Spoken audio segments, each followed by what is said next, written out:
Now, she describes herself as EU Supergirl. Her mission is to crush Brexit.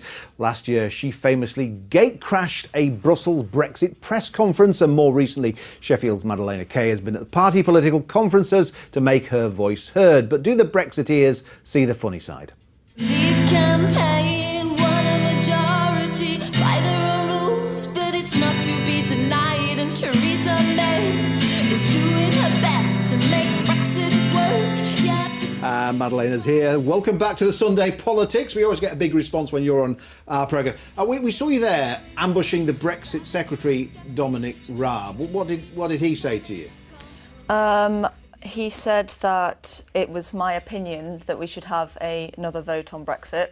And I said, no, it wasn't my opinion, it was my democratic right. So fair to say you haven't changed your mind on Brexit since your last Absolutely not. I'm more certain because all of the evidence that's coming out is certifying the supposed project fear, but it actually looks a lot worse than we first anticipated.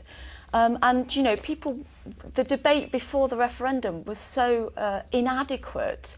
And I really think that people need to have the facts and honesty from the politicians so they can make an informed decision when we know the reality of Brexit and not the fantasy that was promised. I suspect John Proctor may disagree. He was shaking his head there. I do disagree. Referenda aren't the ideal. A former Prime Minister said they are the devices of demagogues and dictators. Nevertheless, we had a referendum, the result was declared, and the result is what this Prime Minister, or for that matter any other Prime Minister of this country, has to implement. What do you make of Labour's policy at the moment on Brexit? I think Labour politicians need to stand up for the interests of their constituents. And we know that Brexit is going to cause economic damage. The government's own impact assessments under every scenario forecast economic decline. And that's going to impact the regions the most. And Labour Party needs to stand up for the constituents in those regions and be honest to them that that Brexit, it's going to mean less funding for the NHS, less funding for the public services, and...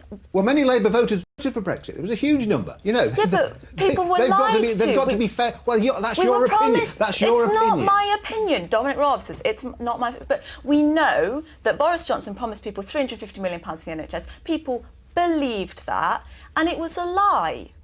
And Brexit, the fact is that Brexit's already cost our GDP 2.1%, which means that our economy's already been damaged by Brexit, and it's going to get worse. Do you want to just pick up on the criticism made of Labour there? Absolutely. I mean, I would agree that a Theresa May Brexit is a complete disaster. We've already seen the period since the referenda.